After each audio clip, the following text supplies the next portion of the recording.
Hi, my name's Al Maroney. I'm a former Army chemical officer and former Air War College instructor. I'd like to present this basic guide for understanding nuclear weapons and some of the more prominent policy issues in this area.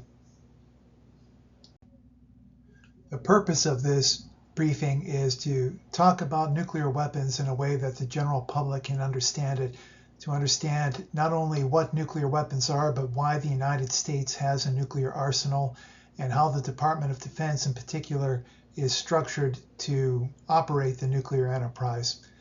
As long as other adversarial countries have nuclear weapons, the United States will have nuclear weapons. And because of that, it is important to understand how they're used or how they might be used in military operations. There's a lot of controversy over the role of nuclear weapons. There are both good arguments on the left and the right as far as particular policy issues, how many nuclear weapons we should have and such. So it's important for the general public to understand the background of nuclear weapons and where these questions are coming from to appreciate these different perspectives. This is the agenda that I'll follow. I'm going to talk very briefly about a history of the nuclear weapons, talk about characteristics, the debate about whether nuclear weapons are a political or military weapon. I'm going to talk about how the nation uses its nuclear weapons as an aspect of strategy, and then talk about the makeup of the military's nuclear enterprise. I'll end this discussion with a series of policy questions. These are some of the more popular topics that are discussed today. Most people understand that the United States began its search for nuclear weapons in World War II through the Manhattan Project. This eventually resulted in the detonation of 2 atomic bombs over Japan, one in Hiroshima and one in Nagasaki. The Soviet Union was also developing a nuclear technology along the same lines as the United States and detonated its first atomic bomb in 1949. The United States continued developing this technology and developed a H-bomb or a thermonuclear bomb, the first one being detonated in 1952. Again, the Soviet Union detonated thermonuclear bombs very shortly thereafter. The bipolar competition between the United States and Soviet Union and now Russia was a big reason for the development of arms control talks, as they were several nations as well as the United States and Russia that were concerned that the arms race was getting out of control. One of the more prominent treaties was the Nuclear Non-Proliferation Treaty, which officially caps the number of nuclear weapon states as 5, although there are 4 other countries that have developed nuclear weapons, notably India, Israel, Pakistan, and North Korea. Other arms control agreements include the SALT Treaty, the START Treaty. These are all attempts to reduce the number of nuclear weapons and delivery systems that the United States and Russia have today. After the Cold War, Congress directed the administrations to develop a nuclear posture review to explain what the U.S. nuclear posture was and what the strategy was in modernizing their nuclear weapons.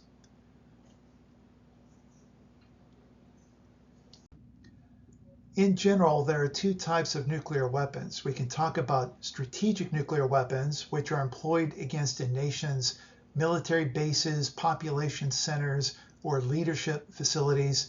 And these will include intercontinental ballistic missiles, submarine-launched ballistic missiles, and strategic bombers that can launch either cruise missiles or gravity bombs. All of our treaties with Russia or the former Soviet Union were focused on strategic nuclear weapons. Tactical nuclear weapons or non-strategic nuclear weapons are those used within a theater of operations to advance a military mission. And these can include artillery munitions, mines, torpedoes, cruise missiles launched by submarines, ground-launched cruise missiles, gravity bombs launched by tactical aircraft. In general, one can say that you might expect lower yields on a tactical nuclear weapon, but that's not always the case. For instance, the gravity bombs launched by tactical aircraft and the gravity bombs launched by strategic bombers are the same weapons, but they are used differently. So when we talk about tactical nuclear weapons, we're talking about how they are used, not necessarily the yield that they are delivering. And this is important for arms control agreements to get a basic understanding between nations as far as what's on the table for inspections and verification processes and what is not. When a nuclear bomb is detonated, there are these 4 different characteristics that we associate with the explosion. The military utility of a nuclear bomb is all in the blast and shock aspect. That's what they're looking for. That's how they make their military plans. The initial and residual radiation is not part of military calculations, as they can be variables as far as how well they work to defeat an adversary. And the thermal pulse, setting things on fire, that's not something that we calculate either. Although nuclear planners will try to avoid those other aspects if it's possible, the blast and shock is what we're looking for. Some people ask, with this day of age, we have smart bombs, why do we still need nuclear munitions? And largely it's because of their physical and physiological aspects. You can see here some of the larger Air Force dropped bombs, for instance, the Mark 84, the GBU 43 and 57. These are very big bombs. However, the first bomb that we had on Hiroshima was equivalent in its explosive to 1,400 MOABs. So you think about that, one bomb versus 1,400. The W-53 warhead on a Titan missile was a 9 megaton yield, which is equivalent to 820,000 MOABs. So there is no way that you can say, well, smart bomb and conventional is equal to a small tactical nuke. The math doesn't work that way. If an adversary uses a nuclear weapon on the United States, it's a very strong likelihood that the US would use a nuke back, because a conventional attack just doesn't match the size and explosive and the radiation of a nuclear bomb. Now, as far as talking about whether nuclear weapons are political and military, this is not a discussion you often hear about conventional weapons. But nuclear weapons, because of their ability to take out cities or divisions or airports, have a special political twist to it. And the first person that noticed this was Bernard Brodie in 1946, where he said, in this age of atomic weapons, we need to take measures in the case of an attack to retaliate in kind. The military, therefore, is not trying to attack as much as prevent an attack. In the 1999, Colin Gray, who's a respected strategist, points out that nuclear weapons may not be militarily very useful during a campaign because of their immense destruction that can completely disrupt a campaign or a nation's infrastructure. But we need nuclear weapons if an adversary has nuclear weapons and you want to stop them from using it. Brad Roberts more recently pointed out that limited regional nuclear war is plausible in the circumstances that exist today. And if we don't understand that and take that seriously, there could be problems in the risk that we assume and potential escalation. The U.S. nuclear strategy is primarily focused on deterrence activities. And when we say deterrence, this refers to the threat of force against an adversary if they do something that we don't like. And it is intended to convince that adversary that the cost of them taking an action will be higher than the benefits of them doing that same thing. So we have general deterrence, which is trying to convince a nation state to not attack the United States with a first strike nuclear attack. tailored deterrence, which is intended during regional conflicts to address a particular adversary and to change their mind about a course of action that they are taking, and extended deterrence, which is intended to protect allies from a nuclear weapon state's threats. That they don't have to have nuclear weapons because our nuclear weapons will be used in retaliation if they are attacked. There is a difference between nuclear deterrence and nuclear warfighting. When we talk about deterrence by retaliation, this is the threat of force from a second strike capability. So if a nation state hits a country or the United States with a first strike, that we have enough nuclear weapons that will hit them back with a second strike, and hopefully that will convince them to not do that in the first place. Deterrence by denial is the idea that protective factors such as a national missile defense capability will be enough to defeat an enemy and convince them that any attack would not be successful.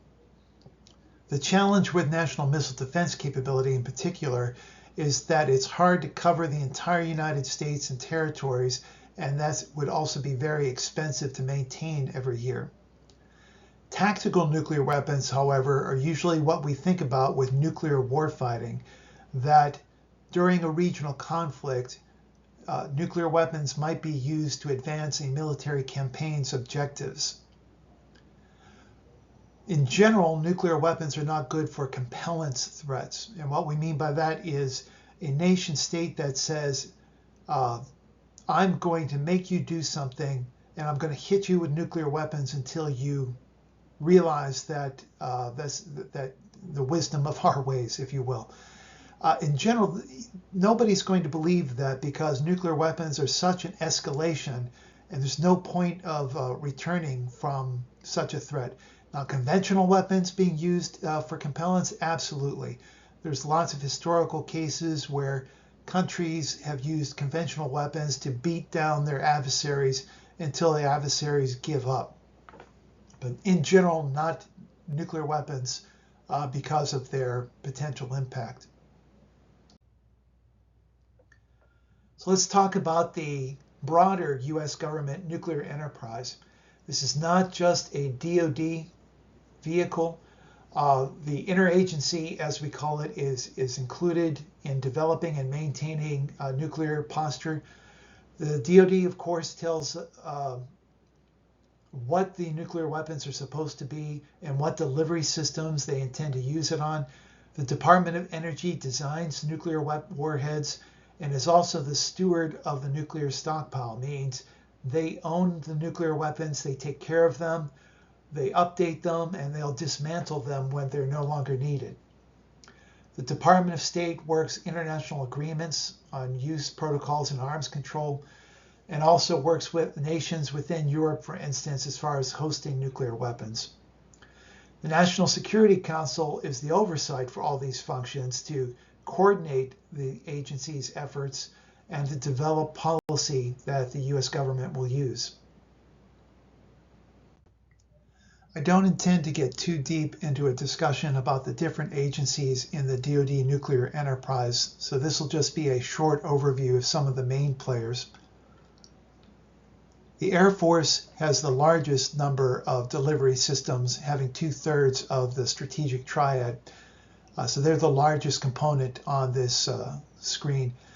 The Air Force A-10 is the policy shop in the Pentagon that manages the policies and concept development and requirements for the Air Force. The Air Force Global Strike Command is a major component at Barksdale Air Force Base, responsible for the training, organization, and equipping of the ICBMs and the strategic bombers. The U.S. Air Force Europe component has oversight of the dual-capable aircraft, the tactical fighters in Europe that have a nuclear mission. The Navy has a Strategic Systems Program Office that is responsible for the modernization and sustainment of the submarine-launched ballistic missiles and the boomers. The Army has an office at the U.S. Army Nuclear and Countering WMD Agency that does nuclear weapons planning, nuclear survivability, things of that sort. The Army doesn't own nuclear weapons today, but they assist other agencies in understanding the effects of nuclear weapons if they were to be used on the battlefield. OSD has 2 offices that are engaged in this area. There's a policy office that works nuclear deterrence and nuclear postures, and the acquisition and sustainment office oversees the discussions between the services and DOE as far as developing delivery systems and designing the warheads. The Joint Staff has an operations shop at the National Military Command Center that maintains oversight of where the nukes are and if any alerts are going through the system, and a plans and policy office that coordinates with combatant commands and OSD and the services. STRATCOM, of course, is the largest combatant command that has responsibility for nuclear weapons. Not all of the 41,000 soldiers, sailors, airmen, Marines, Guardians, and civilians work nuclear missions, but a good portion of them do. And of course, these overlap with the Air Force and Navy on the left side of this screen. EUCOM, of course, has oversight of USAFE and those dual capable aircraft. So this is to say there's a good amount of military and civilian service members who work the DoD nuclear enterprise. This is not a large community as compared to others, but they are significant and they do have this day-to-day mission that they execute. Following the end of the Cold War, Congress became increasingly involved in the oversight and execution of U.S. nuclear strategy. Congress directed a nuclear posture review report to be written to better describe what the role of nuclear forces were and what objectives were required to achieve deterrence against adversaries with nuclear weapons stockpiles. There's a number of other things that are supposed to be involved in there. The first 2 reports were classified, but you can find unclassified versions of the 2010, 2018, and 2022 reports online if you're interested in understanding better how the administration justifies its development and stand-up of nuclear weapons. There have also been classified executive directives that go into more detail to the armed forces and Congress as far as what the president wants to see modernized or taken out of the inventory or particular levels of readiness. One of the debates has been deciding whether there is a fundamental role of nuclear weapons or a sole purpose of nuclear weapons to deter nuclear attack. Both the Obama and Biden administrations were pressured to use the term sole purpose of nuclear weapons is to deter nuclear attack on the United States. But the moderate, if you will, the center position on this has always been no, it should not be limited to deterrence of an attack on the United States. There are roles of other roles that the nuclear weapons could be used for. And that's why they've used the term fundamental role instead of sole purpose. Now, where are the military weapon systems? In general, it's a classified issue to talk about where nuclear weapons are, but we can talk about delivery systems. The strategic bombers are located in 3 bases at Minot, Whitman, and Barksdale. The B-2s are at Whitman, B-52s at the other 2 bases. There's also what we call a continuous bomber presence at Guam in the Pacific. There are no bombers in Europe. There's the dual capable aircraft there. The B-52 strategic bomber is an old workhorse. It was designed in the 1950s and came out in the early 1960s. It's been modernized several times since then. While at one time the B-52s were all nuclear capable, today 46 B-52s are nuclear capable and 30 B-52s are conventional only. This is to comply with treaty regulations. They only have cruise missiles for armament, because of their large frame. They are not exactly stealthy and may not survive a contested air environment over another nation state. The B-2 strategic bombers are all nuclear capable. There are 20 currently in the inventory. They carry either the B-61 or B-83 gravity bombs over heavily defended territories. The B-1 strategic bomber was nuclear capable, but because of treaty requirements, it was relegated to conventional missions only. So both the B-1 and the B-2 strategic bombers will be replaced by the B-21 bomber, even as the B-52 bomber continues its mission until there are enough B-21s to replace that old frame as well. On the missile side, there are 3 bases that have ICBMs: Maelstrom, Minot, and F.E. Warren. Each one has what we call a missile field, which is spread out over hundreds of acres. This is a deliberate design to try to increase the survivability of the ICBMs, to say if Russia or China fires a ICBM at a silo, they'll only get one. So China or Russia would have to expend 400 missiles to knock out the 400 ICBMs that are located at these 3 fields. At each missile field, there are launch control centers where the crews flip the switches in 10 launch facilities per launch control center. So each missile wing has 3 missile squadrons. Each are responsible for 50 silos overall. The Minuteman III is going to be replaced by the Sentinel system sometime in the future. They're having a little problem with the scheduling and how it's going to roll out. Initially, that was going to be done by 2030. It may slip a few more years due to complications on where they're putting the silos and how much it's going to cost to wire that all together. The Navy has 2 bases, one on the West Coast, one on the East Coast, with their Ohio-class submarine and Trident ballistic missiles. Currently, the Ohio class is also an old ship. It's over 40 years old. It is due to be replaced by the Columbia class ballistic missile subs sometime in the next 10 to 15 years.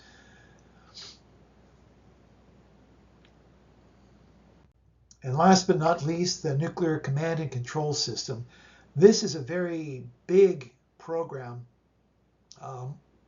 I think it's more than 150 different systems that are all working together to include satellites, radar, airborne alert systems, and all the systems on the ground that link the president to the warfighting systems. This is very secure, with multiple redundancies, made to ensure that when the president gives the order to launch the nukes, they always are going to be launched. And if somebody else tries to hack into it, they will not be successful. So it's getting a lot of updated updates and upgrades to make sure that it stays secure for future operations. Now, getting into policy discussions, one of the more favorite discussions people have is how many nukes are enough. And this is not an easy thing to answer. It's a political question. There's no graph where you line up deterrence versus the number of bombs and figure out what the right number is.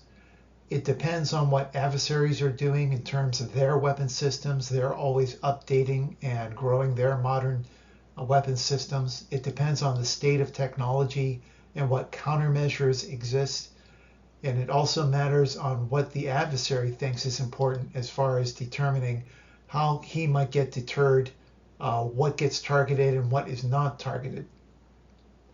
For instance, the U.S. guidance has been to target military sites and not target cities. So this also helps determine how many military weapons are necessary for a second strike calculation. During the Cold War, the Air Force had ambitions of getting over 2,000 Minuteman missiles which they never got to, and the Navy wanted 45 ballistic missile submarines. At the end of the Cold War, the Air Force had 1,000 ICBMs and the Navy had 18 ballistic missile submarines. Today, the numbers are a little bit smaller, but this is just to say that every political administration is going to take a look at this and work with our adversaries with arms control to determine if we can decrease the number of nuclear weapons that are on alert at any given time. The current START treaty with Russia limits us to 1,550 nuclear warheads on deployed delivery systems and 800 deployed and non-deployed missile launchers and bombers. That's going to expire soon, and nobody is really sure what the future is going to be as far as either Russia's or China's or the United States nuclear weapons. Some people believe that we should have at least as many nuclear weapons as Russia and China combined. Others believe that we can do much better with a minimal deterrent.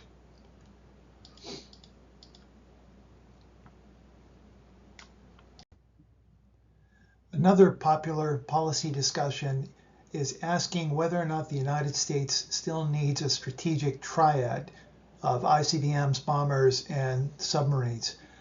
And every presidential administration to date has called for maintaining this triad because it makes it difficult for the adversary to plan a first strike against the United States. The ICBMs in particular have been called a sponge of sorts, and I mentioned this before, in that if any adversary wants to knock out the United States nuclear capabilities, they need to take out all 400 silos, and they're separated so that it would take a massive commitment by a nuclear adversary to be successful in that.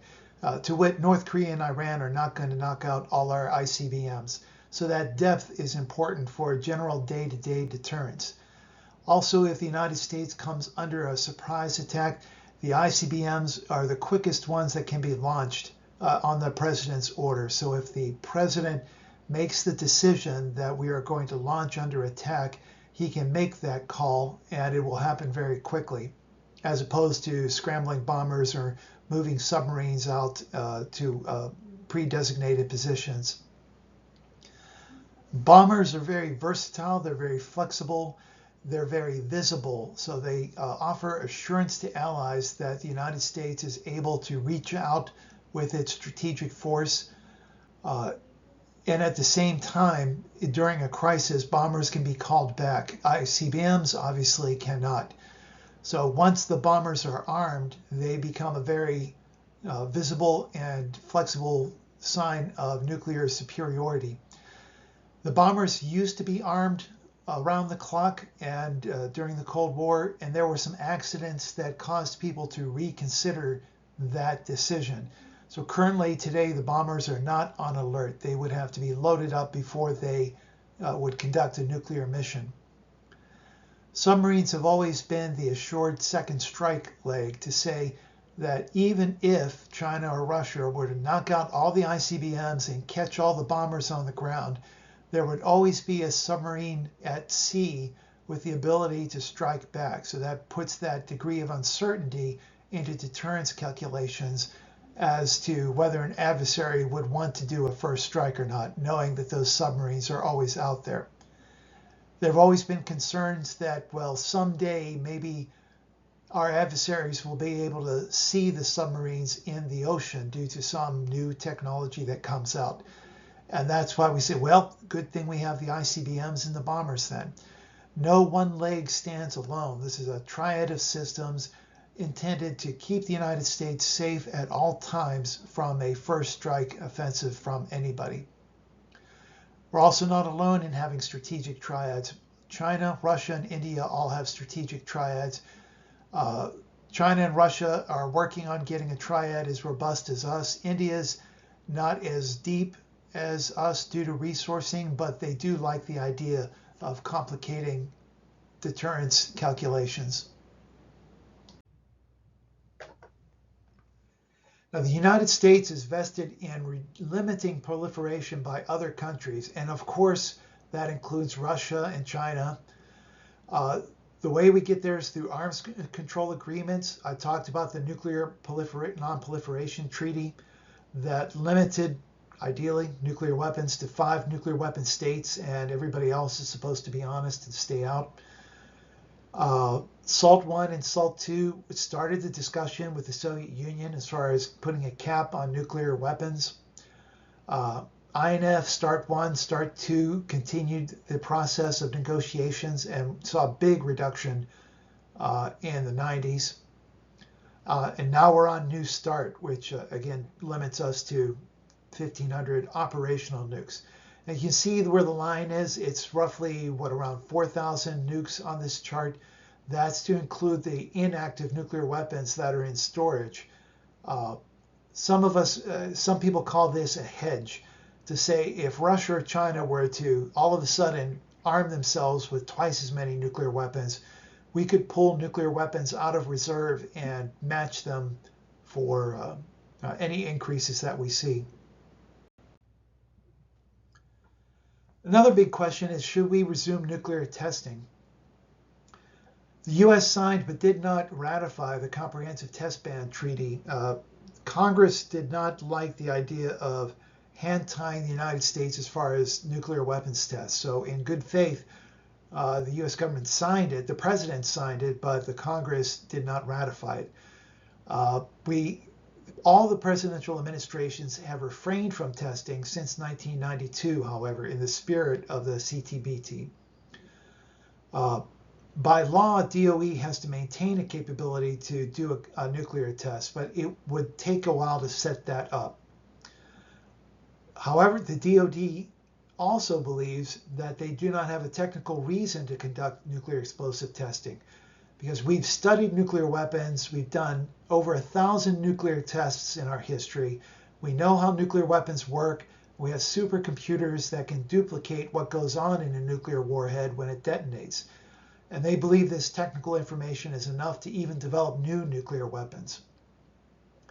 The nuclear hawks believe that that is not adequate, that we have to test new nuclear warheads to make sure they work, and to show that Russia and China that we have that capability in a very vigorous fashion. On the other hand, nuclear doves believe that this would just encourage Russia and China to resume testing, and they would increase their knowledge of creating nuclear weapons. And we don't like that either. So the debate goes on. I'm going to wrap up the discussion at this time. There's a number of topics that we could go into greater detail on, to include nuclear deterrence policies and strategies, nuclear modernization, arms control and non-proliferation. These are all great topics that deserve more airtime with the general public. But we should understand that the nuclear genie is not going back into the bottle. Because nuclear weapons exist, the United States has a responsibility to develop plans and policies that accommodate their potential use in future crises. The U.S. military in particular has to maintain the highest performance standards and qualifications for its role in executing any military operations that involve nuclear weapons. At the same time, we should understand that political administrations will have different views on how many nuclear weapons are needed, what kinds of plans and policies should be in place. And Congress, of course, has a role in addition to overseeing military operations, and in particular nuclear operations. Arms control treaties and non-proliferation have not been as vibrant as they have been in the past.